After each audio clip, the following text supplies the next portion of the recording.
The committee will come to order. I'd certainly like to thank our witnesses for joining us to examine the vulnerability of Log4J, which our government's top cybersecurity experts have called one of the most severe and widespread cybersecurity risks ever seen. This bug, which can be exploited by only typing in 12 characters, can allow cyber criminals and foreign adversaries to remotely access critical American networks. Reportedly, the Russian Federation has already taken advantage of this vulnerability to perpetrate cyber attacks against Ukraine.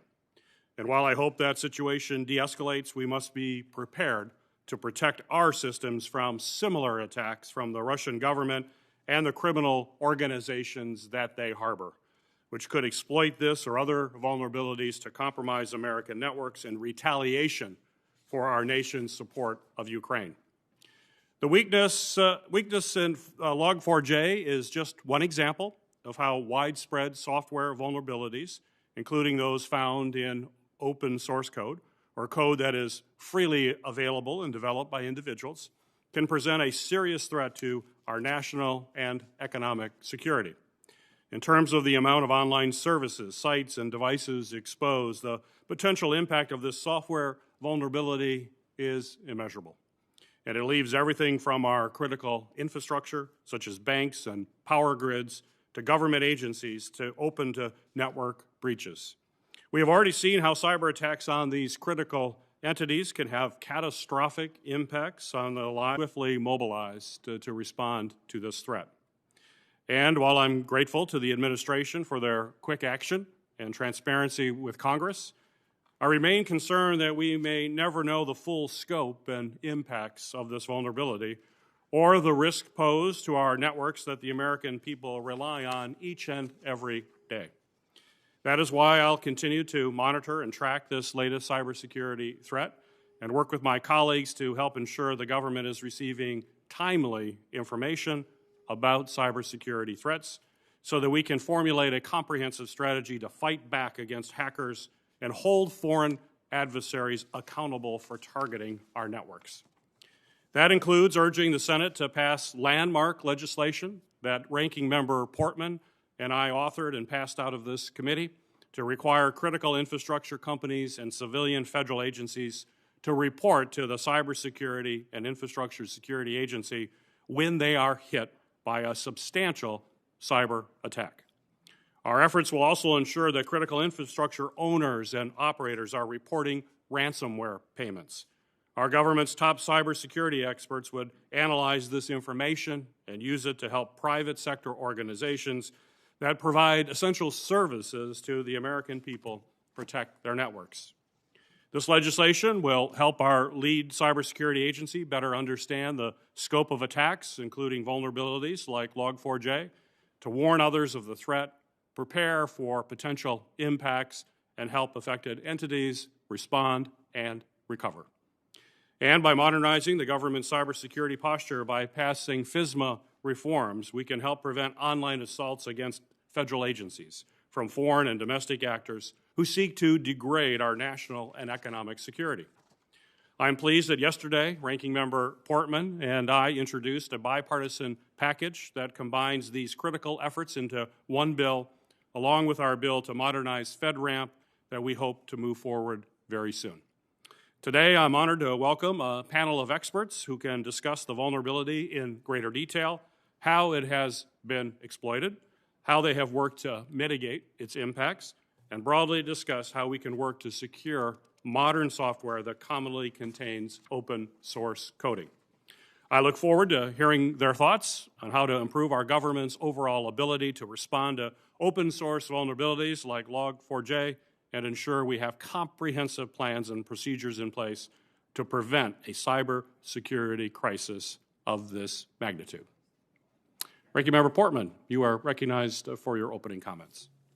Thank you, Mr. Chairman, and thanks for the witnesses here before us today.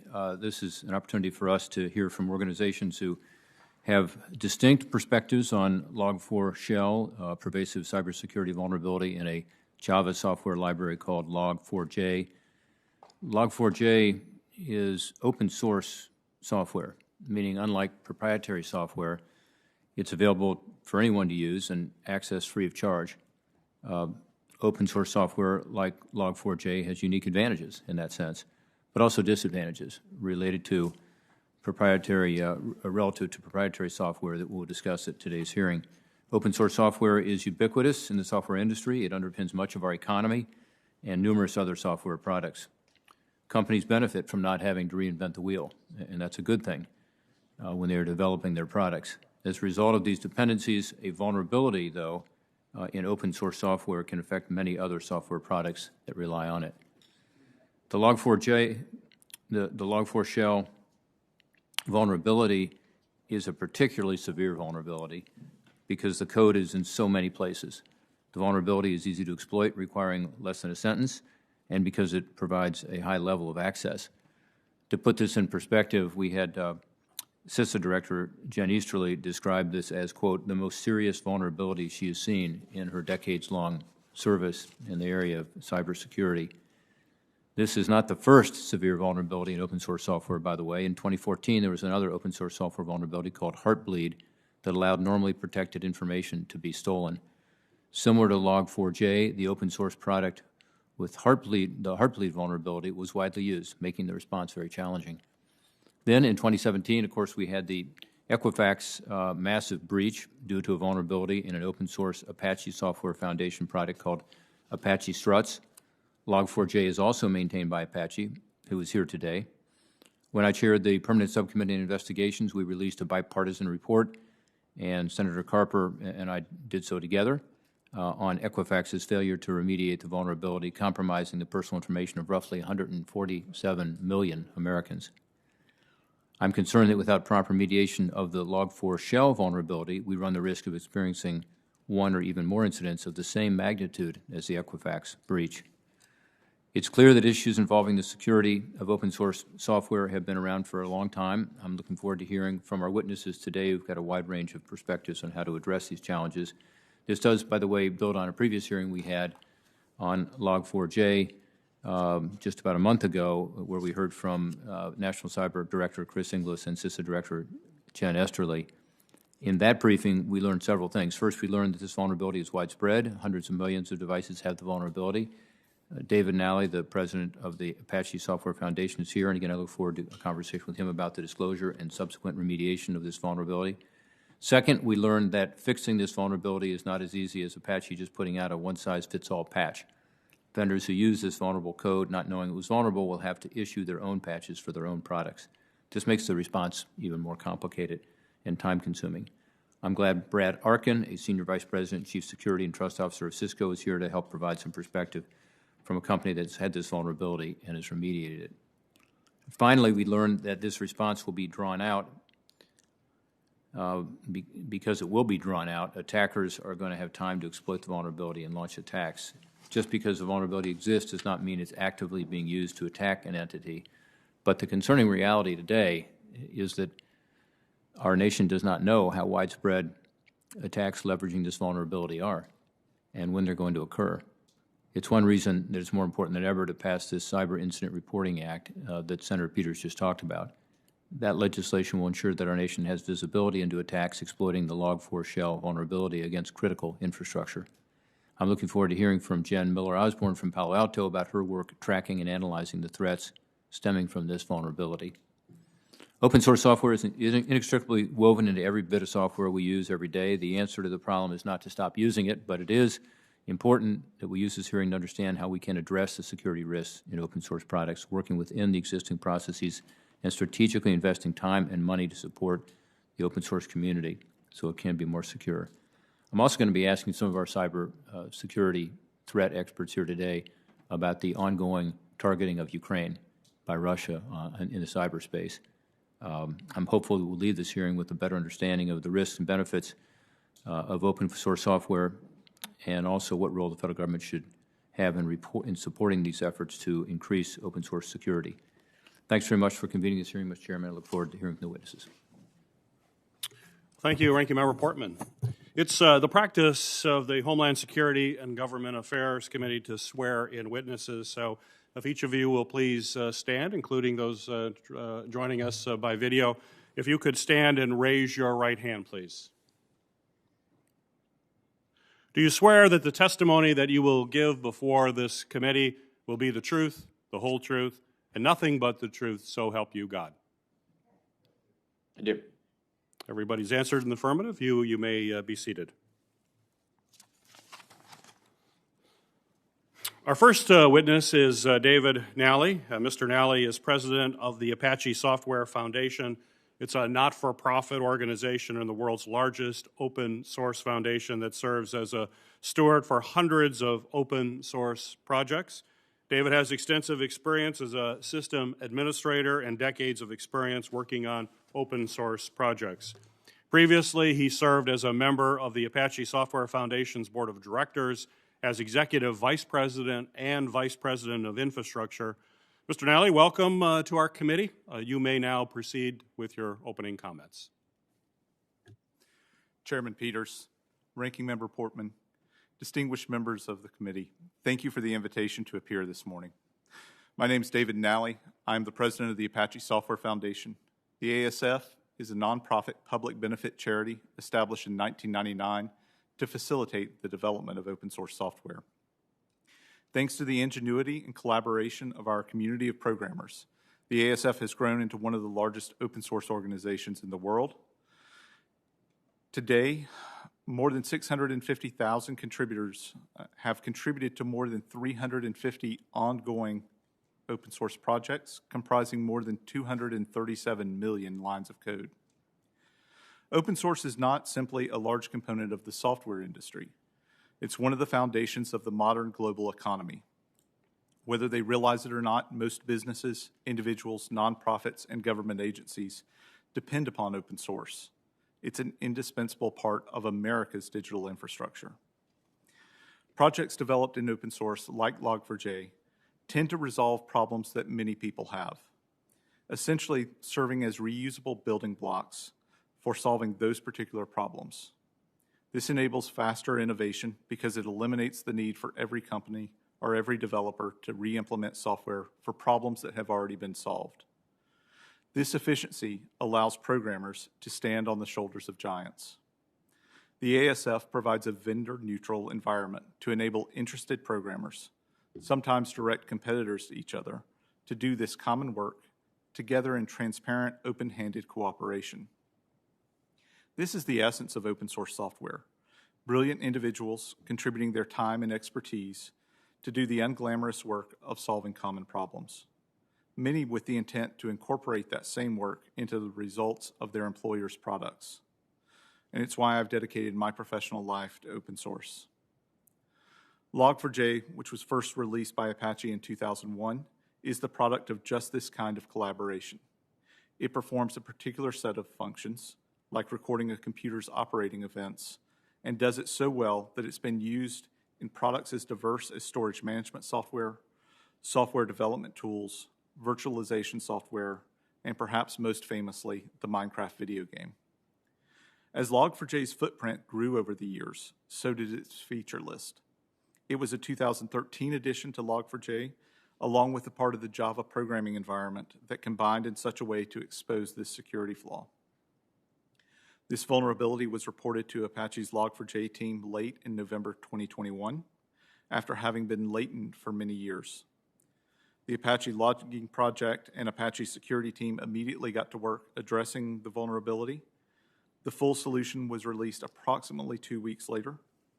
Given the near ubiquity of Log4j's use, it may be months or even years before all the deployed instances of this vulnerability are eliminated. As a software professional myself, I am proud of how the logging project, the ASF security team, and many others at the Apache Software Foundation responded and remediated this threat. We acted quickly and in accordance with practices that we have adopted over many years of supporting a diverse set of open source projects. And we'll continue to help develop our projects in responding to and preventing security vulnerabilities. Moreover, every stakeholder in the software industry, including its largest customers, especially like the federal government, should be investing in software supply chain security. While ideas like the software bill of materials won't prevent vulnerabilities, they can mitigate the impact by accelerating the identification of potentially vulnerable software. However, the ability to quickly update to the most secure and up-to-date versions remains a significant hurdle for the software industry.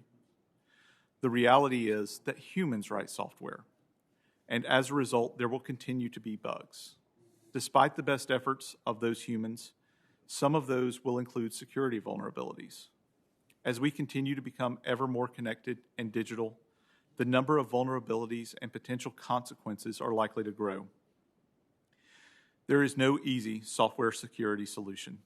It requires defense in depth, incorporating upstream development in open source projects, vendors that incorporate these projects, developers that make use of the software and custom applications, and even down to the organizations that deploy these applications to provide services to their users. Rather than shying away from this risk, I submit that software developers, open source communities, and federal policymakers should face it head-on together with determination and the vigilance that it demands. Thank you again. I look forward to answering any questions you may have for me. Thank you, Mr. Nally. Our next witness is Brad Arkham, Senior Vice President and Chief Security and Trust Officer of Cisco Systems. In his role, he is responsible for ensuring Cisco meets its security and privacy obligations. Prior to joining Cisco, he was Adobe's first Chief Security Officer and developed the security function from just a few employees to over 600 globally. He also was formerly a board member of Safe Code, a global nonprofit that brings business leaders and technical experts together to exchange new ideas. Mr. Arkin, welcome to our committee. You may proceed with your opening remarks. Thank you, Chairman Peters, Ranking Member Portman, and members of this committee for the invitation to speak with you today and for your leadership on this important issue we are discussing, our collective response to and learnings from the Log4J vulnerability. My name is Brad Arkin, and I'm the Chief Security and Trust Officer for Cisco. I'm responsible for the security of our products, our company, and our services. Today, I'm going to discuss our experience with Log4J, how Cisco responded to help protect our enterprise and our customers, how government can play an important role, and the critical lessons we have learned together. Cisco is a global company of nearly 80,000 full-time employees worldwide. While well known as a networking hardware company, Cisco is now one of the leading software companies in the world, with $15 billion in software revenue last year. We own and operate a large and complex IT environment to run our business and support our customers. Protecting our company, our customers, and their data from cyber attacks is critical to our business. On December 9th, 2021, a critical vulnerability was revealed in the Apache Foundation's Log4J library, used in almost every Java application on the internet. This forced organizations around the world to figure out how they were using Log4J, the potential exposure that needed to be addressed, and how they could best manage the associated risks. For Cisco, the scope and diversity of our technology business includes protecting not only our internal enterprise systems, but also our on-premise hardware products and our cloud-delivered services too. We needed to quickly identify the presence of the vulnerability and to apply necessary fixes using risk assessments to prioritize our efforts. With Log4j, software patches were available for vulnerable on-premise products within the first 2 weeks. In 2014, our industry faced a similar widespread zero-day vulnerability called Heartbleed. At that time, it took Cisco 50 days to identify the full list of software that required updates and several additional weeks to publish the necessary software patches. This significant improvement in response times was driven by lessons learned in the past, Cisco's ongoing automation and security investments, which allowed us to assess and mitigate very quickly. Partnership and the collaborative efforts with industry peers and government can also provide valuable context, threat indicators, and help to create consistent technical guidance and understanding across public and private sectors during incidents like Log4j. The Joint Cyber Defense Collaborative, recently stood up by the Department of Homeland Security's Cybersecurity and Infrastructure Agency, or CISA, is a promising example. We're proud of advances in the speed and efficiency of our incident response and our threat information sharing efforts, but we know there's always room for improvement. The world of cloud-delivered services demands faster response times and more resilient computing environments. Cisco is among the world's largest users of and contributors to commercial open source software. We do recognize that there are shared risks from shared development infrastructure, and that is why Cisco makes ongoing investments of money and time to help improve the security of widely used open source projects, including through our work with the Apache Foundation. It is, however, incorrect to assume that open source software is uniquely a source of risk. All software has the potential to contain vulnerabilities. All software used in enterprise and commercial products and services require lifecycle management. These ongoing investments help minimize repetition of past mistakes. They allow us to find and fix problems faster and to bolster our resiliency when we are vulnerable, and the time after a problem has been disclosed and before software patches can be applied. The secure software development and zero trust networking requirements in Executive Order 14028 are also important steps forward, regardless of whether they would have prevented this particular vulnerability. We will continue our efforts to help shape these requirements in partnership with key federal agencies, including CISA, and to drive adoption within Cisco and by our industry peers. In conclusion, I want to thank you for the opportunity to testify today and provide Cisco's views on these important topics. Together, we need to further improve baselines for software security, including open source software.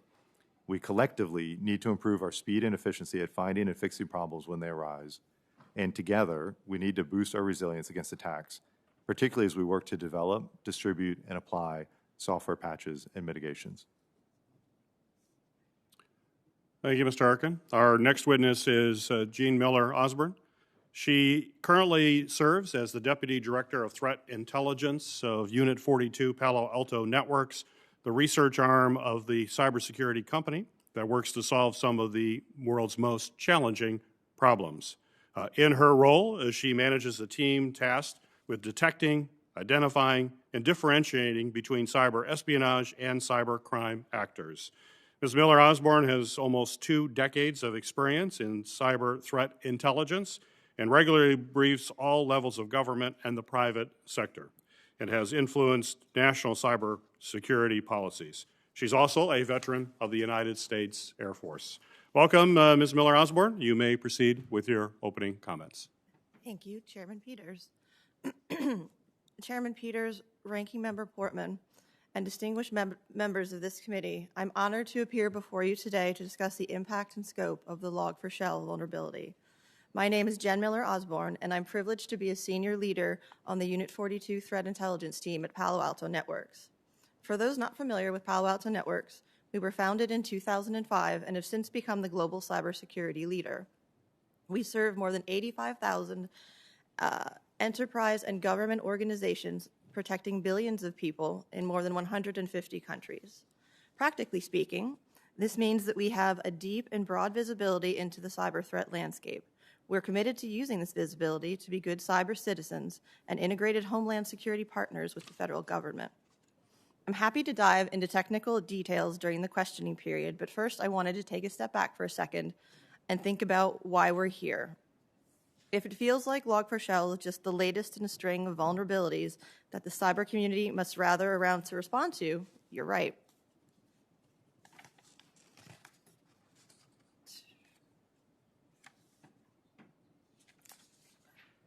That's why it is important to look at Log4Shell both as a standalone vulnerability that demands discrete analysis, but also in the broader context of a rapidly evolving cyber threat landscape. Log4Shell is not the first national level vulnerability, and it certainly won't be the last.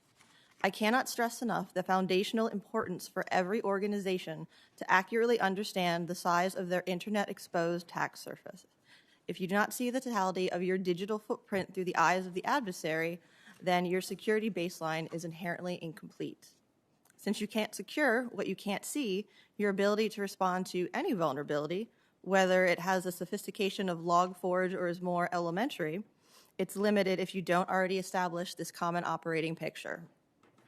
I expect a robust conversation today about operational collaboration, what CISA Director Jen Easterly has described as turning information sharing into information enabling. Coming from a military background myself, I'm hardwired to serve a common goal. Our company shares this spirit, and I found this to be the norm across the cybersecurity community. We are all truly in this together. The Joint Cyber Defense Collaborative, JCDC, sparked by congressional leadership from many of you in this room, is a promising collaboration body of which we are proud to be a founding alliance member. Its structure provided a body to scramble a snap call on a Saturday afternoon after Log4Shell emerged to allow industry competitors to act as partners with the government to share raw situational awareness, and we must continue building upon this partnership. I'm also proud that one of my colleagues, Wendy Whitmore, was selected just last week to serve on DHS's Cyber Safety Review Board, whose first tasking will be Log4Shell focused. Log4Shell has sparked a necessary conversation about open source software security. While others on this panel are closer to that community than I am, I think it's worth pointing out that the Cyber Executive Order from last May teed up a series of work streams tackling parts of this issue. So these conversations are thankfully not starting from scratch. As we have these conversations, we cannot lose sight of key security pillars that we know reduce risk. These include accurately understanding your attack surface through the eyes of the adversary, as I mentioned earlier, promoting common visibility across cloud, endpoint, and on-premises systems, so not having data silos, driving industry adoption of development security operations, or DevSecOps, best practices, automating security orchestration wherever possible, particularly as it relates to vulnerability management, incident response, and compliance. And yes, also the well-trodden cyber hygiene basics that we know work. We know the consequences. As a society, we have to stop driving around without our seatbelts on in cyberspace. A quick glance at cybersecurity headlines provides reinforcement why all of this matters. Between geopolitical tensions, the ongoing ransomware threat, and the steady drumbeat of cybercrime, the threat landscape that I spend every day analyzing demands maximum vigilance. Palo Alto Networks appreciates this committee's sustained bipartisan interest in cybersecurity policy. I look forward to your questions as we explore these topics further. Thank you. Thank you, Ms. Miller-Osborne. Our final witness is Dr. Treyare. Dr. Treyare is the director of the Cyber Statecraft Initiative under the Scowcroft Center for Strategy and Security at the Atlantic Council, where his team works on cybersecurity and geopolitics. His work centers on a broad span of topics ranging from cloud computing and supply chain policy to the security of the internet and cyber effects on the battlefield. He is also working to build a more capable cybersecurity policy workforce. Prior to his work at the Atlantic Council, Dr. Treyare was a senior security strategist with Microsoft, as well as a fellow with a Balfour cybersecurity project at Harvard Kennedy School. Welcome, Dr. Treyare. You may proceed with your opening remarks. Let me join the other witnesses in expressing my appreciation to this committee for the invitation and share my particular thanks to you, Chairman Peters, and to you, Ranking Member Portman, along with your staff, for making this topic a priority. The security of software, including open source, is one of great importance for this country's national security and economic vitality, but it poses challenges to you as policymakers. The open source ecosystem, though long a central pillar of software use and development, is still a relatively nascent domain of policymaking. And its core values of decentralization and open cooperation can make traditional, more centralized models of security very difficult to implement successfully. Our understanding of harm in cyberspace also understates the influence of a vulnerability like that found in Log4j. Rather than a flaw leading to a compromise of a handful of targets, this was effectively a crack in the foundation of our software infrastructure. The Log4j incident is notable less for enabling some novel harm and more for the difficulty of finding and patching this flaw across tens of thousands of organizations and different pieces of software. But even Log4j is not exceptional. Software supply chains, both open source and proprietary, have been victim to and remain vulnerable to widely exploited flaws. My name is Treyare. I run the Cyber Statecraft Initiative at the Atlantic Council, a nonpartisan think tank founded here in Washington, D.C. in 1961. For the past 2.5 years, my team and I have studied the security of software supply chains, cataloging more than 160 attacks and vulnerability disclosures going back 11 years. In that time, there have been 41 separate attacks or vulnerability disclosures against open source code. The most disconcerting trend in this data is the consistency with which these attacks occur against sensitive portions of our supply chains. This is not a new problem. A 2010 report from Carnegie Mellon University's Software Engineering Institute profiled the Defense Department's concern about vulnerabilities buried deep in software and exploited by malicious parties. And indeed, we live that reality today. The track record of software is one of insecurity, no different for open source and proprietary code. And so our discussion should today look beyond the intricacies of a single incident. Open source is used by nearly every organization on the planet, and even the vast majority of proprietary or paid-for software integrates open source in some way. Yet the way we plan for the security of this code doesn't match the depth or diversity of its use across society. I would suggest to this committee that while the bulk of our discussion may involve the intricacies of technology and cybersecurity, our ultimate topic is innovation and the shared infrastructure which makes it possible. Our task should be to ensure the long-term viability and security of open source as it enables important and widely used technologies. In working to support this infrastructure and improve its long-term health, our goal should not be to fix open source, for open source is not broken. Rather, our task should be to organize the U.S. government as a better partner for open source communities and to invest in this shared infrastructure. Trusted software isn't built in isolation. It would be a mistake to equate software supply chain attacks to a novel weapon system in some opponent's arsenal. They are manifestations of opportunity, attacking secure targets by compromising weaknesses in their connected neighbors, in their vendors, and in the software they depend on. Our challenge is to grow the awareness of the importance of this infrastructure inside of a maturing federal cyber policy architecture, to enable risk assessment of software supply chains that responds to these national and international priorities, and to support the long-term health of the open source ecosystem, recognizing it as the infrastructure that it is. There's little in this task that can be done alone. There are members of the software technology industry and advocates across civil society hard at work, better securing open source software and pursuing efforts to make structural improvements to the way we govern the security of these code bases. Software, especially open source, is not developed by one country. It is developed and consumed globally. We need look no further than the headlines covering Ukraine to recognize the need for not only the United States, but our allies to have secure, reliable, and resilient technologies. The United States has natural partners around the globe in this effort. The key for this body and a watchword for policy efforts then is to improve the security of open source. It's to fund the mundane, provide resources where industry might not or where public attention fades, to drive structural improvements in the security of open source software. Thank you again for the opportunity to speak with you today. I look forward to your questions and the discussions with this group. Thank you, Dr. Hare. We will now go to questions. I will actually defer my opening questions to Senator Padilla, who I know has to preside before the full Senate. Senator Padilla, you may proceed with your questions with my time slot.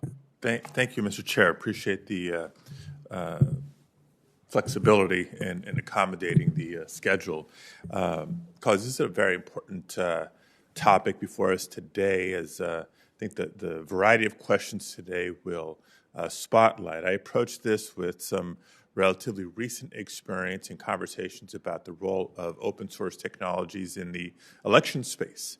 Many people, who want to really digest the integrity of our elections broadly are focused on the integrity of voting systems and the underlying technologies, which are primarily closed source, of movement to advance open source voting systems for purposes of transparency and public confidence in that unique sector. But appreciate the opportunity to weigh in this hearing.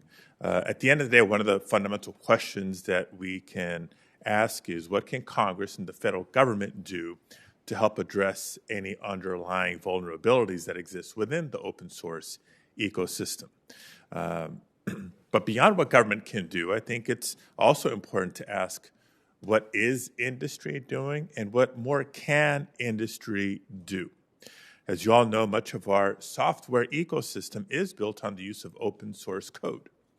Large companies, including but not limited to Cisco and others, are able to grow themselves and their proprietary products because of the work done through open source collaboration.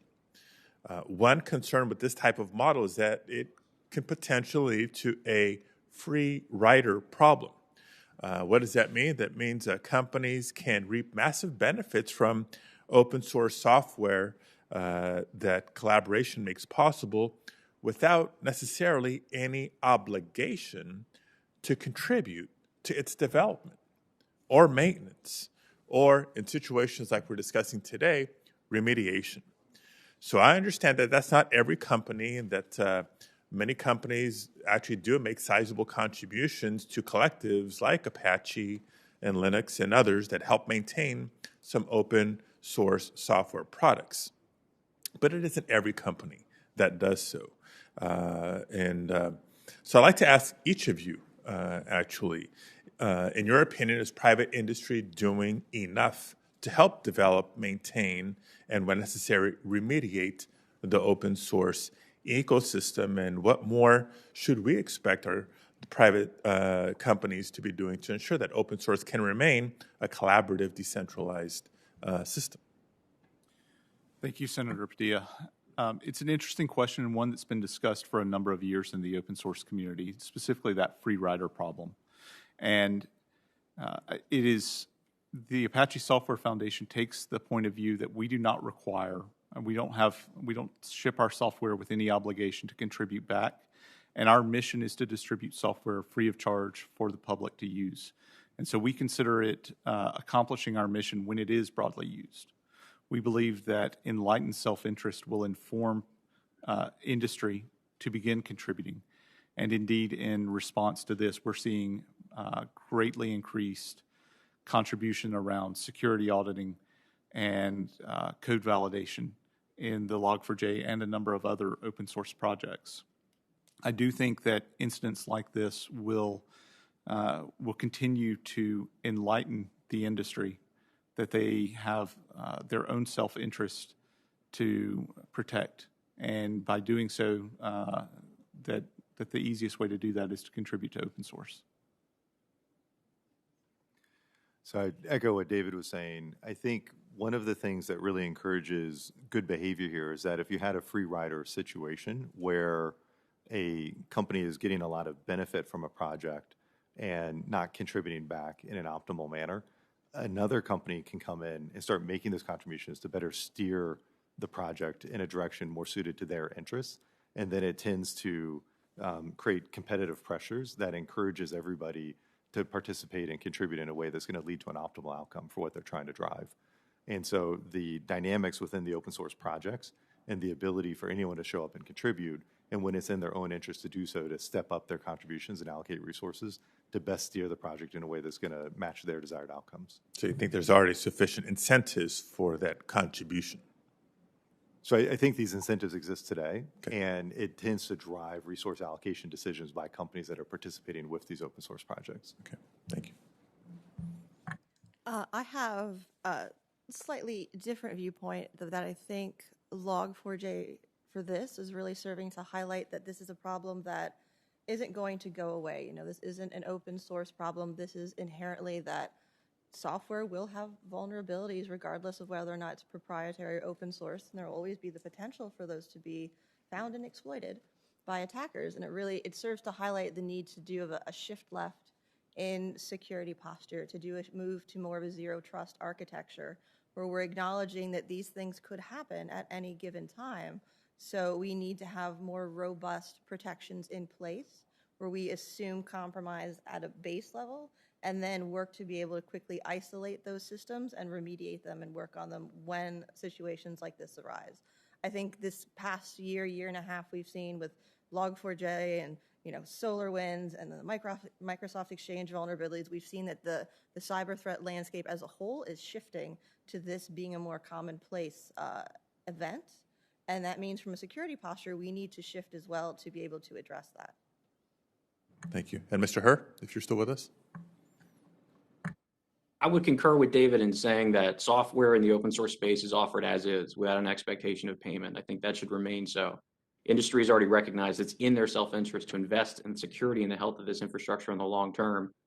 There's more than industry can do, but as it stands at the moment, industry efforts already vastly outstrip federal support for this infrastructure. So I think that calling for action on both sides is admirable. Thank you to each of you, and thank you, Mr. Chair. Thank you again for the courtesy. Thank you, Senator Padilla. Ranking Member Portman, you're recognized for your questions. Great. Thanks, Mr. Chairman. I appreciate the great testimony we've had today and all the experts being here. We need your help badly. I noticed, Ms. Miller-Osborne, you said you appreciated the fact that this committee has worked in a bipartisan way to both identify the problem, and you said showed interest, and to actually pass legislation. That's our goal. This is not a partisan issue. This is one that's a threat to all of us if we don't figure out a better way to deal with it. And we have this immediate issue of Log4j, but it's not new, as was said repeatedly. And we need to, among other things, use best practices. You mentioned the Joint Cyber Defense collaborative. That stemmed from an authority that we here in Congress gave CISA, and I'm glad to see you think it's working. So do we, and we think it's brought the private sector in ways that are appropriate to provide those best practices. In terms of best practices, Mr. Arkin, I want to talk to you for a second about what Cisco did and how it applies to some of your customers. First of all, does your company have a sense of how many and which of your customers have applied the patch to Cisco products that they own? So when it comes to the question of patch update adoption, when it comes to our on-premise products, the big focus for us is to make sure that we're communicating transparently about the status of each of the products that we have and is it vulnerable or not. And then regarding patch availability, how to get that patch and apply it. And so we were able to ship all of the updates relevant for this Log4j vulnerability for the on-premise products that we ship to our customers within about 2 weeks of when the vulnerability was first publicly announced. Once we get that information out to our customers, for the on-premise products, it's up to our customers to then take that and apply it within the patch maintenance windows that they have according to their risk profile of how the technology is deployed in their environment. And that's not something that we track. It's something that we make available to the customers, and then it's up to them to then take it and apply that where it makes sense within their risk management framework. Yeah. Well, that's one of the challenges here is that my understanding is companies have to develop their own patches for their own products, correct? So there's not necessarily a one-size-fits-all approach here. And my hope is that Cisco will continue not just to provide those products, but to encourage people, to use them and help them through that process. How long did it take for you to identify potentially vulnerable products? So when the information was first released, we worked with our internal insights into our source code and the products that we're responsible for maintaining, and we develop an understanding of where we have Log4j within the code base of the different products that we ship. In some cases, the instance of Log4j was bundled into a larger component, which was upstream from us with some supplier in between. And so in each of these cases, we need to understand where does Log4j exist? Is it in part of the active code path, or is it a dormant, dead section of the code? And then where it's relevant, where do we need to make those fixes? We got the information about Log4j Thursday night, which I think is December 9th. And then by the weekend, Saturday, Sunday, we had a good picture of where we thought Log4j was relevant within the code base. And we maintained a web page publicly facing where we were providing updated information for our customers so they could see what was confirmed as not affected, confirmed vulnerable, and if it was vulnerable, what the patch schedule was, and if the patch has been released, where to go download it.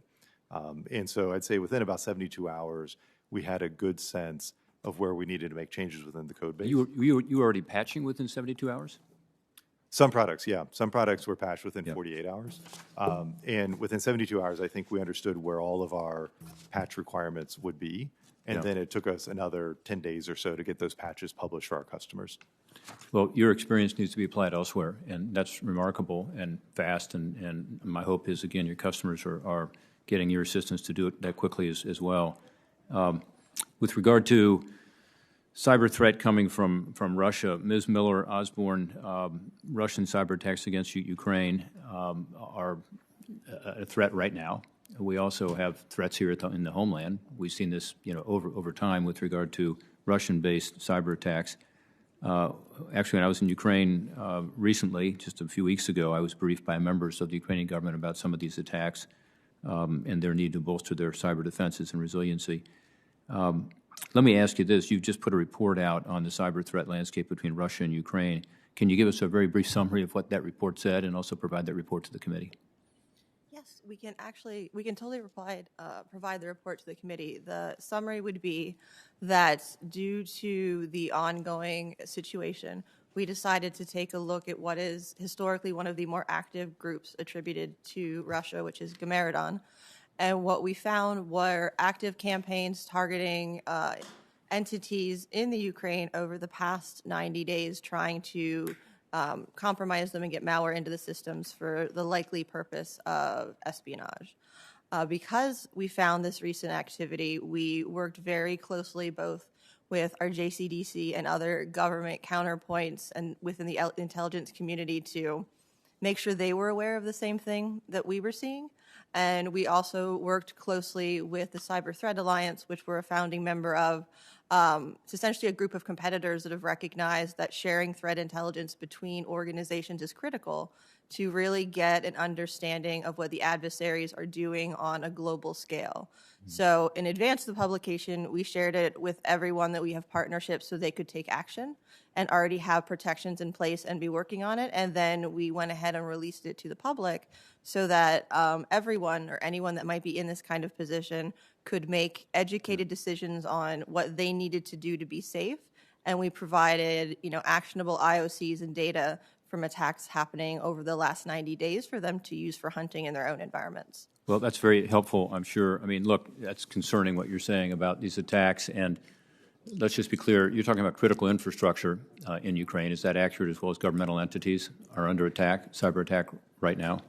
Yes, governmental organizations and other critical infrastructure. Yeah.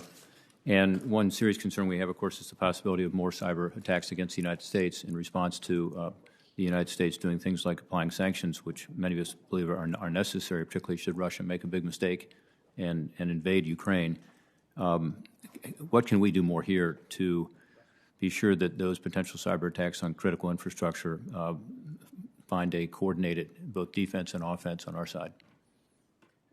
From my perspective as a threat researcher, what we're doing with the JCDC and the partnerships there is really critical to make sure all of the stakeholders come to the table to be able to do exactly what we did for Log4Shell, where we were able to convene quickly with all of the people that needed to be at the table and share actionable data for these sorts of things as it moves forward.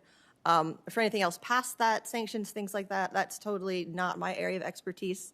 I leave that to the lawmakers. I'm very focused on being able to make sure that we can share actionable intel with the organizations who need it to be safe. Mm-hmm. Well, my time has expired, but I want to thank you for what you're doing every day in your organization.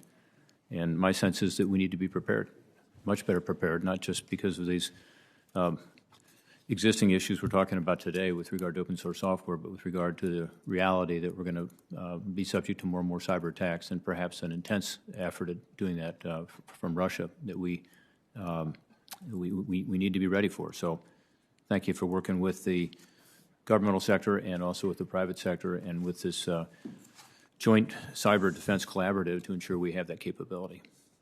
Thank you, Mr. Chairman. Thank you, Ranking Member. Well, it's clear this vulnerability has exposed potentially thousands of organizations to cyber criminals and foreign adversaries, some of whom I think we've already seen been taking advantage of this, including reports that the Russian Federation has exploited Log4Shell to attack Ukrainian systems. The intelligence community has warned that the Russian government may perform similar attacks against the United States in response to our support for Ukraine. And certainly I'm concerned that there's no way to fully understand who has been victimized by Log4Shell because there's no comprehensive reporting in place, unfortunately. So Ms. Miller-Osborne, my question is for you. We moved legislation earlier this year out of committee and are now putting it forward to be considered by the full Senate that would require critical infrastructure to report substantial cyber incidents to CISA, who would be required to properly scrub and share such information back with the public. So my question is, how would this legislation, if enacted, help improve threat intelligence and help companies protect themselves? So from a threat intelligence perspective, there is real policy benefit from sharing cyber incident information, especially if CISA is able to then provide bidirectional benefit. The legislation, of course, would need to be carefully crafted to avoid unintended consequences, but we appreciate the committee's bipartisan support and commitment to listening to that feedback and working to ensure that the legislation is as accurate and useful as it can be for everyone involved. Thank you. Dr. Treyare, from your perspective, could you discuss the benefits of incident reporting and the subsequent analysis and warning provided by CISA to other companies that would occur as a result of it? Senator, I think the incident reporting requirements as have been discussed and proposed would add to CISA's ability to understand not just long-term trends in cybersecurity threats, but potentially threats across industry sectors where there might be silos in reporting at the moment. I think in addition to the incident reporting, though, there is opportunity for an entity to be created to really take the long-term analytic task of understanding what those incidents and trends in incidents tell us over time. I was encouraged by the amount of discussion and debate given in this body to the Bureau of Cyber Statistics last year, and hope to see that incident reporting is discussed in the framework of an additional analytic capacity in the future. Ms. Miller-Osborne, recent reporting suggests Russia used the Log4Shell vulnerability against the Ukrainian government, where they saw over 70 government websites manipulated with threatening propaganda messaging. In your testimony, you mentioned that you've identified cyber criminals using this vulnerability to illegally assess victim computers for ransomware attacks. Who's exploiting this vulnerability and to what end? If you could tell the committee, please. So from the visibility that I have, the primary exploitation that we've seen are coin mining, which is where someone installs a malicious piece of software on a system to mine cryptocurrency. That's typically flying under the radar because, you know, it doesn't really take over a system, it doesn't crash a system, so often it's something that people don't pay a lot of attention to, and we've also seen ransomware attacks using this. What I want to note is a lot of times people discount coin mining because it doesn't do anything big. It doesn't take a network down. It doesn't necessarily impact computing power, but it's a security problem in the sense that this is still malicious software that has now been installed on a system without your knowledge and without your approval. And that means that if it can be exploited for a coin miner, it can just as easily be exploited for other purposes. So it serves to highlight why it needs to be patched, even if, you know, we aren't necessarily, at least from our visibility currently, seeing a ton of nation-state attempted exploitation. Well, would you follow up? Could you discuss why we haven't seen a major attack yet in your estimation, or is it simply we just don't know about it yet? From my perspective, based on the visibility that I have, we were able to react and move very quickly to protect our customers when it came to this vulnerability. So the only real visibility my team has into this is the scanning that's taking place where entities of all sorts of motivations are trying to exploit this vulnerability. The difficulty becomes, because we got protections in place so quickly, we aren't seeing that follow-on exploitation where that's when you could figure out who's behind it. That's when either a ransomware payload would be dropped or some other sort of nation-state espionage-related malware, and that's where you could tease out that's who that was. Right now, from our visibility, all I'm seeing is mass scanning all over the internet for this, but that makes a lot of sense when you consider the number of people trying to exploit it and the fact that this has been incorporated into Internet of Thing botnets, which just randomly scan the internet for this constantly, so the volume is very high. But the fact that it's been adopted by botnets as well serves to highlight that this vulnerability is never going to die. It is going to be scanned for years on the internet with people attempting to exploit it if they can find vulnerable systems. So it really serves to, it points to why this is so critical to be taken care of. Well, it's clear that in the immediate days and weeks after the disclosure of the Log4Shell, the cybersecurity ecosystem certainly went into high gear to identify the scope of this risk and to quickly remediate it. Part of this effort was extensive sharing of cyber threat intelligence, in part through CISA's Joint Cyber Defense Collaborative. I know this question, a similar question was asked of Ms. Miller-Osborne, but I would like to ask this of you, Mr. Arkham. As a participant of JCDC trying to address this vulnerability for yourself and for your clients, how do you believe CISA did in this case? What was your assessment of their actions? And what more do you believe Congress needs to do to support these efforts? Yeah, so the information sharing that happened through JCDC definitely added value to our efforts. The key thing for us, when there's an infinite number of things you could be working on, how do you prioritize your efforts to where the bad guys are actually exercising and preparing to do bad things to your environment?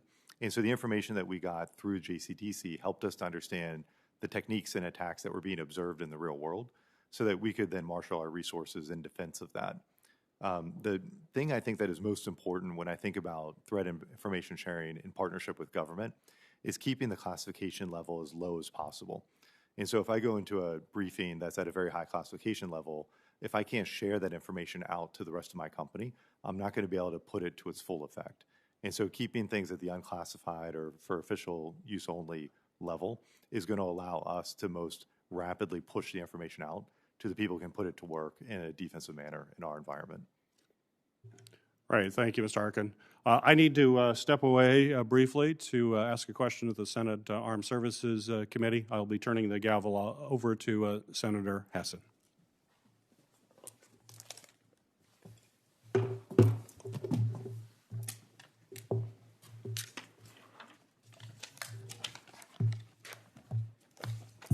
Thank you all very much. Hold on just a second, and I will turn to my questions.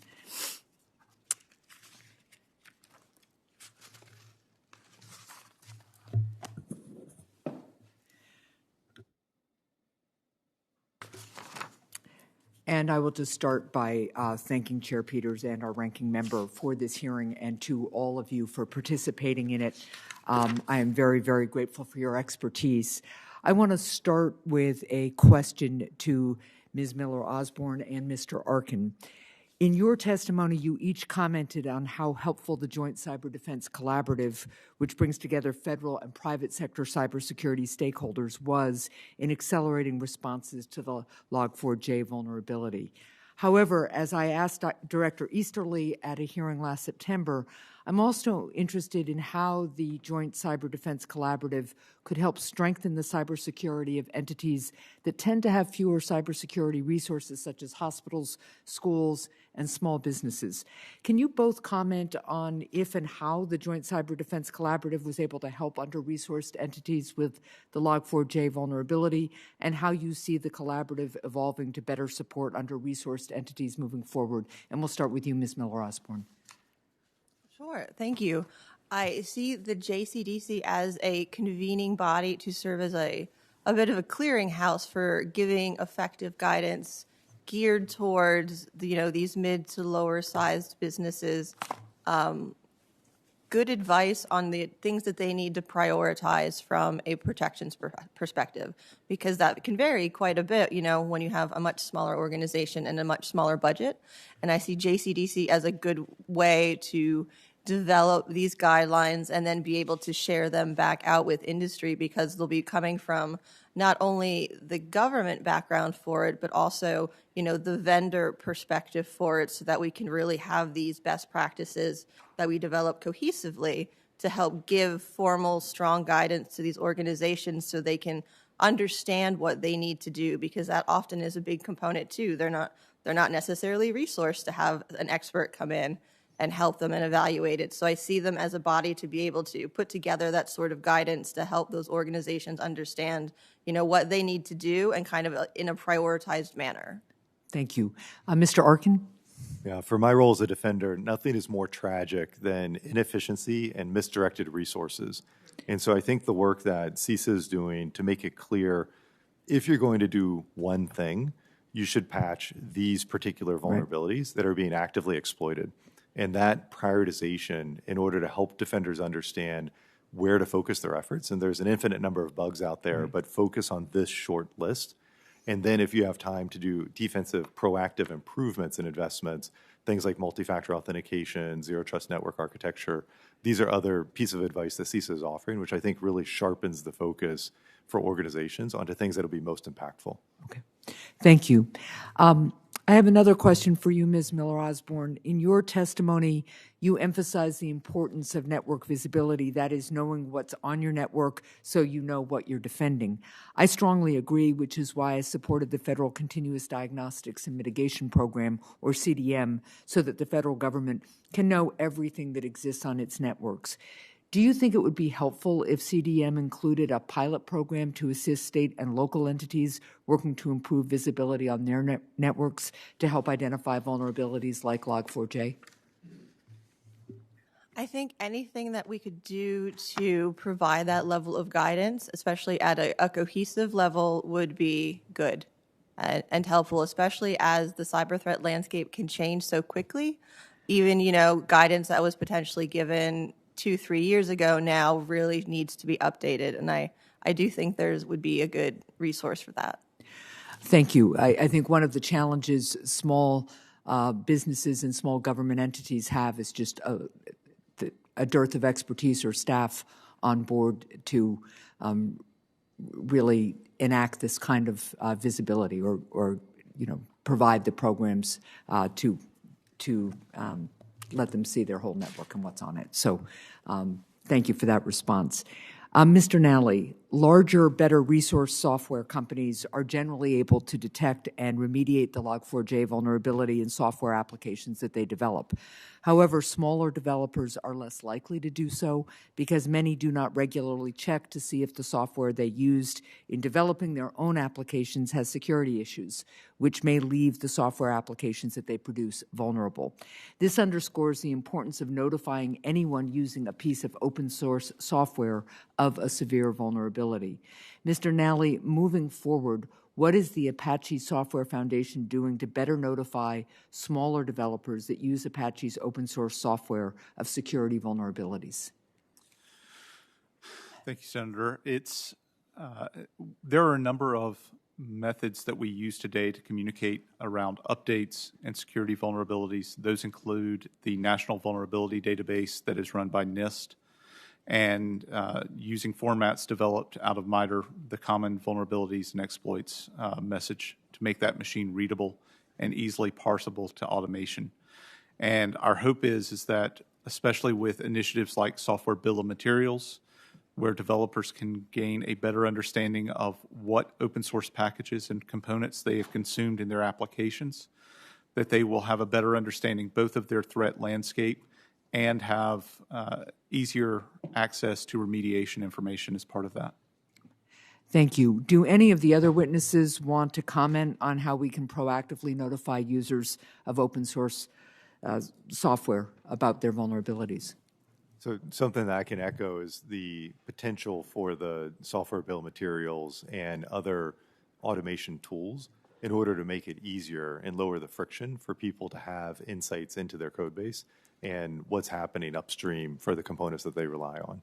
And so this tooling, I think, has the potential to take what today requires a lot of human elbow grease and then make it an automated process, which has the chance to lower the cost for all involved. Thank you. Anyone else? I see you nodding, Ms. Miller-Osborne. I agree. I don't have anything else to add, but I totally agree. Okay. And our virtual guest, Mr. Hare, anything to add? No, we concur. Okay. Thank you. Senator Langford, are you ready to proceed? Okay. With that, I'll turn it to Senator Langford. Senator Hassan, thank you very much. For the witnesses, thanks for being here and for the dialogue. So I have a question that's going to be your favorite question that no one can really answer. But we do need to have some serious conversation about it. It's my understanding that this particular vulnerability for the Log4j, it's been around since 2013. It was discovered just months ago. And it was discovered in China, and that the entity was then reprimanded by China on that. Here's my unanswerable question. What are the chances this has actually been exploited since 2013 or 14? And how do we go backwards to be able to determine how long this has really been exploited and by who? What are the forensics of that? How do we determine how long this has been exploited before it was actually revealed, since it's been around for 9 years? Ready, set, go. Who wants to take that first? So I'll take it first, Senator. Thank you for at least acknowledging that it's an unanswerable question. Yeah, it is. And I will say that we have observed no indication that this was exploited before it was disclosed to us. That's obviously not great evidence. The absence of evidence is not perfect. But we've seen no indication from our side that this was exploited prior to disclosure. Okay. Other comments on that? So whenever there's a new attack technique or a new exploit that's developed, once you get a sample and you see how it's used in the real world, there's the potential to roll back in the logs and look for examples of where it might have been used previously. And so this is something where something becomes well known and understood, and then you can go back in time and look to see. And basically, as long as you have logs that go back, then you can go and try to understand what's happening. And so pulling out forensics images and things that might have been laying around from a while ago, it's just a question of, do you have the automation to do that in a cheap way, or is it something you have to go back and review? So from our telemetry, I think there were some indications of exploit prior to December 9th, but only a week earlier, back to December 2nd. And there was no indication that we have of any exploits that went earlier than that. And so that is something where you can go back from when you first learn of something and then ask the question, have we actually seen this before? And it's sitting around on a log somewhere. So when you talk about exploits, you would say large scale where you actually saw the result. This wouldn't be necessarily that some device, it was exploited on that device, malware was then implanted, and the malware has not been used yet. So the examples of exploit that our team at Cisco saw were not large scale, but I guess I'd say small scale. And so things that show up in the logs, and I don't have the details about what they were used to achieve or which targets they were after. So that's something I can work with my team and get back to the committee after. Okay, I appreciate that. Because again, we're trying to be able to determine long-term how long this has been around, other ways that it could have been used in the past, and places that it could be sitting where there's an exploit sitting there, but it's just not been activated. Make any comments on this? Yeah, I think Log4Shell serves to highlight why there are kind of standard vulnerability disclosure processes that exist, and highlights why we need to continue to ensure the integrity of those programs, just to make sure, it's very clear when they're logged and how the entire process is going before they're released to the public. Okay. So now I'm going to shift this a little bit, just in our conversations dealing with open source versus proprietary code. Obviously, there's lots of challenges there and lots of benefits. Open source, lots of opportunity to be able to continue to be able to build on it, to be able to use it in other ways. So that's a very good system. The challenge becomes if someone has nefarious plans to be able to build something in, to be able to put something that then could be exploited. What's the process for them just being able to evaluate that? Because there's a lot of peer review on that before it actually goes into an open source. So walk me through a little bit what that process is like. So in general, contributors to open source start by submitting either their idea or the actual code modification that they're trying to have included. That tends to be reviewed by the folks who are responsible for the project itself. And it is not uncommon for that to take weeks or months before inclusion, and it's inversely proportionate to the size. So smaller, easy fixes tend to be reviewed pretty quickly and tend to be included quickly because they're easy to review, frankly. The larger are the more esoteric of a change, the more heavily that's going to be scrutinized, the more time people are going to take, and it's not uncommon for that to spin up into months. And so it's a long-term evaluation. Because the code and the review are all happening in public, there's plenty of opportunity for additional outside inspection to happen. And it's not uncommon for someone who tends to be lurking around silently most of the time to say, hey, have you thought about what the impact of this change is going to be? And so there is quite a heavy bar there. I will call out that there has been some academic study on this. There was a university who tried to inject malicious code into an open source project. It was not one housed at the Apache Software Foundation, but it was another large open source project that was quickly spotted, and the entire university was essentially banned from ever participating in the project again. Do we know the process and how they work for Log4j before, and how the peer review happened at that point to be able to look at it? So the peer review, and specifically for this for the feature that became a vulnerability, it was requested by a long-term, well-experienced software developer who was known at Apache in terms of wanting to enable the feature. The feature was reviewed by a core member of the project management committee, and then implemented into the code. Right. So I would assume there's been a conversation on lessons learned at this point of how we actually how we evaluate this, because a feature like this that then we then later learn, oh, it also could be used for. It is always the challenge of what else could be done with this that leaves us exposed to it. So I guess when I go back to the lessons learned, how do we get creative and actually having opportunity as individuals peer review this to be able to determine, yes, it does this, that's very helpful. It grabs a date, it grabs all those things, that's very helpful, but it also could grab something else in the days ahead.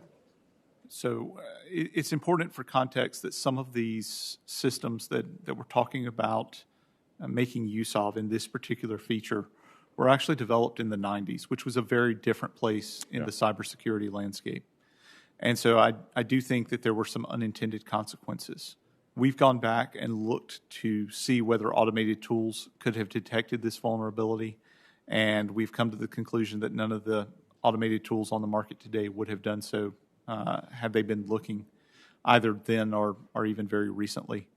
And it comes down to complex interoperation of multiple systems, because this required 3 different systems to be in place to achieve this vulnerability. I'm not sure how we get around that without good understanding of those systems and good thinking of potential malicious uses. Yeah, this will be an ongoing dialogue for us for a long time, and trying to be able to figure out the what else with this. So I appreciate all your input. I really do. I'm grateful for folks that are continuing to be able to think through the what ifs of this, and also to be able to look backwards and to be able to see, have we been exploited already and just not aware of it yet? Thank you. Thank you, Senator Langford. Senator Hawley, you are recognized for your questions. Thank you very much, Mr. Chairman. Thanks to the witnesses for being here. Mr. Nally, if I could just start with you, just want to make sure that I'm right on the facts here. Am I right that the vulnerability was discovered by a Chinese researcher at Alibaba, who then reported it to you, to your organization, that is? Yes, Senator. And under Chinese law, I understand the researcher is required, the Chinese researcher, that is required to report the vulnerability to the Chinese government. Is that right? Is that your understanding? That's the reporting that has occurred. I'm not familiar on the specifics of Chinese law. Understood. Do you believe that the researcher reported it to Apache first and not the Chinese government first? Do we know do we have any idea what the sequence was? Based upon the reporting that has been in the tech press, my understanding is they reported it to us first, and then were subsequently sanctioned by the Chinese government. Do we know what the basis is for that belief, other than just what we're seeing? You don't have, in other words, here's what I'm asking you. Other than what you read in the press, you don't have any idea, any basis for knowing one way or another. Is that right? That's concerning. I mean, for obvious reasons. I mean, just looking at China's recent cyber attacks, the New York Times now reporting that China is this prime cyber threat to the United States. Of course, in 2020, federal grand jury charged 4 members of China's PLA for their role in the 2017 Equifax hack, which the FBI called one of the largest thefts of personally identifiable information ever recorded. It was 145 million Americans affected there. Last summer, of course, China hacked Microsoft. In December, Chinese hackers breached 4 U.S. defense and technology firms. And last month, a Chinese hacking group breached several German pharma and tech firms in an effort to steal intellectual property. Obviously, the Chinese government is getting, and affiliated groups are getting very active in this space. What do we know about any efforts by China to exploit the Log4j vulnerability? I noticed that the CISA director said that this vulnerability is one of the most serious seen in my entire career. That's a quote, if not the most serious. So do you know, Mr. Nell, anything about the extent of China's attempts to exploit the vulnerability? I do not. Does anybody else on the panel know about China's attempts to exploit the vulnerability? Mr. Nell, how many products use the Log4j code? Do you have any idea? I have no insight into that. Unfortunately, our users are not required to enter into any contract, provide us with any contact information, or tell us how or where or to what scale they're using them. So it is unknowable by me.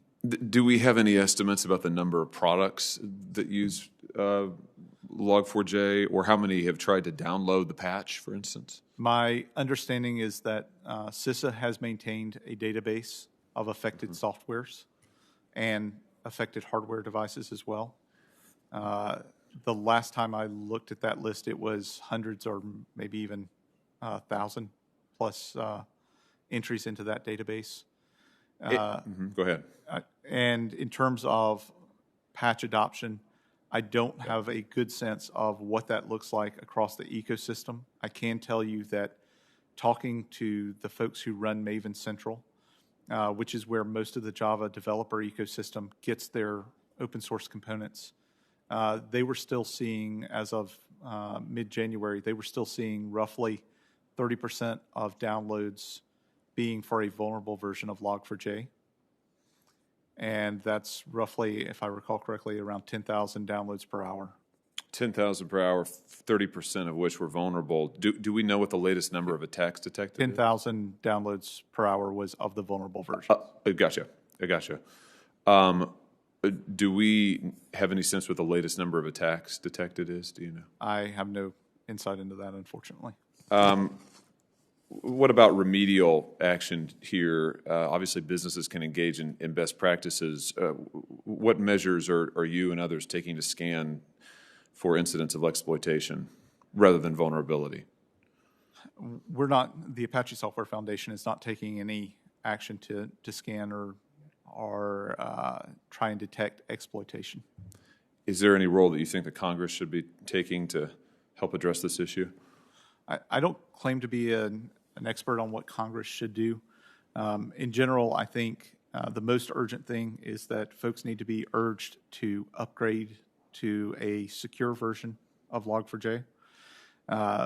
And understanding the threat environment, being able to quickly determine if you're vulnerable is important. So software bill of materials might aid in that particular objective.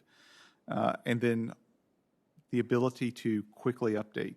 I said that we ought to encourage people to update the version of Log4j, but in general, the software industry struggles with maintaining version currency. And so to the degree that we can build in faster remediation to all of our infrastructure, I think that will lead us to more secure outcomes. Mr. Arkham, let me come to you in just my few remaining moments here. In your written testimony, you mentioned that this was hardly the first time that Cisco has had to respond to the identification of a new cyber vulnerability. In 2014, the industry had a zero-day vulnerability called Heartbleed, I understand, which Cisco took 50 days to identify the full list of software that required remedial updates. With Log4j, you were able to do that in 10 days. If I've got my facts correct. Do you think that your 10-day response timeline is representative of typical of other companies or only large companies? Give me some sense of what you think the industry picture is. So we've made a lot of investments to squeeze the timeframes down where it took weeks before and get it down to the 10 or 14 days that we did for this time around. Every time something like this happens, it's an opportunity to study the situation and see what we can do in order to squeeze that further. And so we're always looking for how we can optimize that. I think when you look across other parts of industry, there are plenty of organizations that can get it in single-digit number of days, and then there's lots of other organizations that, for the things they know about, they might be able to patch relatively quickly within weeks. But then that inventory management challenge of making sure you understand the full scope of what you're responsible for, that can be a real hard problem for a lot of organizations. I appreciate your testimony today. I have a few additional questions, but I'll give them to you for the record. Thank you for being here. Thank you, Mr. Chairman. Thank you, Senator Hawley. Senator Rosen, you are recognized for your questions. Well, thank you, Chairman Peters. Thank you for holding this hearing. I am really excited to hear everybody talking about software bill of materials, or SBOMs. Appreciate all your answers, because I think that this is a critical component to ensuring our future safety. Because as a former computer programmer, my mind is just spinning here with all the things, all the questions I could ask. But I know from experience that software systems do involve complex and sometimes obscure supply chains. As the Log4Shell vulnerability demonstrates, supply chains can provide just that point of entry for malicious cyber actors to exploit, and they're just going to range from the cyber criminals to nation-state actors. So to bring transparency to our supply chain and get ahead of the next vulnerability, President Biden's executive order on improving the nation's cybersecurity is pushing our federal agencies to adopt the software bill of materials, or SBOMs. And I just want to explain for everyone what an SBOM is. It contains the details on the supply chain relationships, but basically we have that in our lives every day. Look on the backs of any box of food in your pantry and you'll see a list of ingredients. We look on any sweater you're wearing or jacket, it has a list of materials in your clothes. That's what a software bill of materials it is. And we can go forward with that, and that can help us react more quickly to new vulnerabilities. But I want to turn, Dr. Hare, to federal procurement. Should contractors with the federal government be required to submit an SBOM? Because we want to require the software developers to contract with the government. We want to disclose the software packages that went into their final products. What do you think about that, Dr.? Yes, Senator, absolutely. It should be a basic condition of doing business. Thank you. I appreciate that. I want to move on a little bit to talking about how we secure the open source software, because obviously, if you're a bad actor, if I leave my window open, people are going to come in that way versus they're not going to break down my door. So this open source software can really be a big point of vulnerability, and there's rapid growth in the open source software, and it really brings considerable advantages for companies. I know that: reduced costs, faster adoption of software, and the Log4Shell just demonstrates how this can pose unique challenges. And so to improve network security, I believe we have to have developers adopt a never trust, always verify approach, where developers are actively thinking about what assets need to be protected, who needs access, under what conditions, and how the software they're developing can best operate in a zero trust environment. So to Ms. Miller-Osborne and Mr. Nally, how can we help the open source community apply the zero trust model in an effective way to try to close that open window, if you will? So we'll start with Ms. Miller-Osborne and then Mr. Nally, please. Thank you. It's a two-pronged question. So what we're really looking at from this is more of the need for a shift left approach and a shift to the zero trust kind of architecture that you were talking about. Because that's recognizing that this isn't solely an open source security problem. This is just going to be a software security problem, and no software package, no matter how well designed, is ever going to necessarily be perfect. So we need to shift more to the assuming that at any given time a device on a network could be compromised, and then have good deterrents in place with multiple layers of protection, so that when and if that does happen, it doesn't have an effect on the rest of your network.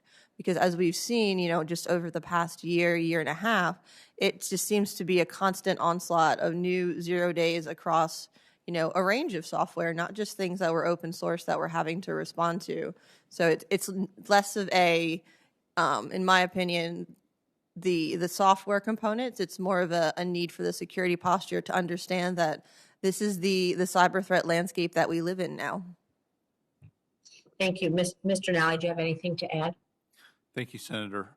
I do think that it's a nuanced question. Specifically, a number of these components, these open source components, are building blocks, and they are written to serve a very specific purpose. But often the people who are writing that software do not have insight into how it will be used or where it will be used. And I think that there is some missing pieces of context that might better inform the authors of the software if they understood it. So having users of the software come participate in open source communities would certainly add to that context and perhaps better inform our security posture. Yeah, and I would add how we use this, open source software, whether we're calling it dynamically or statically, probably changes the threat landscape as it goes on to the ability to do future patches and maintenance, as it were. But we're going to need a lot of people to do these jobs, a lot of people to do these tech jobs. And so our workforce, we know our cyber workforce is just not where we need it to be. There's hundreds of thousands of open jobs across the country, about 600,000 now, about 3,500 at least in Nevada alone, according to CyberSeek. And that's a federal government cybersecurity jobs map. So last week I introduced the Bipartisan Cyber Ready Workforce Act with Senator Blackburn It's going to instruct the Department of Labor to award grants to workforce intermediaries to develop apprenticeship programs all across the board to try to just really build up this workforce we're going to need to really address the threat landscape that we're facing. So again, Ms. Miller-Osborne, in the few seconds I have left, how do you think we can best expand our apprenticeship programs, our certificate, two-year programs to just fill and address these long-term cyber issues we're having, get people to work as quickly as possible? Sure. Thank you for that question. I think those initiatives are key to this, as well as a number of others that currently exist. So I was absolutely honored and privileged to be a part of the program that we sponsored with the Girl Scouts to design the cybersecurity badges. That will be one of the most proud things I've ever worked on, to get this started, you know, when girls are younger, when children are younger, so they feel comfortable growing up in this field. They are interested in it. This is something they want to do. We have classes more at younger ages. There's a lot of other organizations out there, you know, that we participate with, that you can partner with. There's, you know, Women in Cyber Security, Black Girls Code. There's a lot of organizations that look at doing networking and training and mentorship to start bringing in people from the field, whether, you know, it's at the girls in elementary school level all the way up through college, or it's, you know, people that are potentially looking for a second career and they want to get into cybersecurity, and they come into these organizations so they can start getting training and start getting mentorship and start, you know, learning the skills that they need to be brought into the field. And I think this diversity that's being created by taking these approaches is also critical, because that diversity is really what makes sure and informs that we're doing effective analysis. You know, you can't have, everyone in the room can't have the same background, or you're not going to actually be able to understand the kind of threats you're facing from a threat intel perspective. So I think all of these things combined are really what we need to bring more people into the field. Well, thank you. I love hearing that. I just formed a Women in STEM caucus just to try to promote the very things you're talking about. I think it's really important. It was a great career for me. We've passed some bills, building blocks of STEM, and have quite a few others that we've done and are working on. So thank you for what you're doing. And Mr. Chairman, I yield back. Well, thank you, Senator Rosen. Dr. Hare, as you're well aware, open source code is developed internationally and used internationally, and this vulnerability not only impacts American companies, but it impacts critical infrastructure for our allies and partners all around the world. So my question for you, sir, is do you have any recommendations for how the government and DHS or CISA specifically should be working with foreign partners when widespread vulnerabilities such as the one we're discussing here today are discovered? Senator, thank you for the question. I couldn't underline more the importance that the United States relationship with its partners and allies have to this issue. So 2 suggestions to you and to this committee. The first is to empower CISA with a purpose-built open source security organization. This is something that we've advocated for as a point of contact with the open source community, which, as Mr. Nally and others have pointed out, is globally distributed. So I think it's something that would provide benefit both directly to the United States government, but also to communities abroad. The second is to encourage that efforts to fund open source, these infrastructure investments we talk about, be driven forward in partnership with key U.S. allies in the European Union and in the Indo-Pacific. I think the underlying point for this discussion is that the consumption of open source, not only an issue for the United States, not only an issue for its close allies, but for the security relationships that we maintain abroad, the cyber attack surface that we are going to be forced to defend against adversaries is being shaped as we speak by these sorts of vulnerabilities. And so these kinds of long-term investments are not simply a protection for ourselves at home, but actually an attempt to make the management problem, the security challenge that we face abroad, significantly easier as well. Well, thank you, and I certainly would like to thank each of our witnesses here today for joining us to discuss what is an incredibly important matter, and we look forward to continuing this discussion with you in perhaps other forums or in other ways as we work to address these vulnerabilities. Over the past year, we've experienced cybersecurity attacks that pose a direct threat to our nation's critical infrastructure and the American way of life. And I believe that all of my colleagues on this committee can agree that we must continue to be diligent and proactive to improve cybersecurity of our critical infrastructure the government and other private sector entities as well. Incidents like SolarWinds and the Colonial Pipeline attack continue to illustrate the need for us to secure our supply chains and improve software security. The impacts of widespread vulnerabilities need to be better understood, and we need to pass incident reporting legislation to ensure that we actually have a full picture of the threat that we are facing in this country. And while I applaud the work of the administration and the private sector companies working to address the vulnerability in Log4j, it's going to continue. It will require our continued diligence, and we will need to be aware that it could be exploited in the future. Our adversaries continue to look for cybersecurity vulnerabilities, and we must be diligent in our defense. Open source software has led to significant advances in modern software and technology development, but we need to continue to improve the security of this and all other software. I appreciate the panel's discussion today on this topic and look forward to continuing this discussion in the future. The record for this hearing will remain open for 15 days until February 23rd at 5 p.m. for submission of statements and questions for the record. This hearing is now adjourned.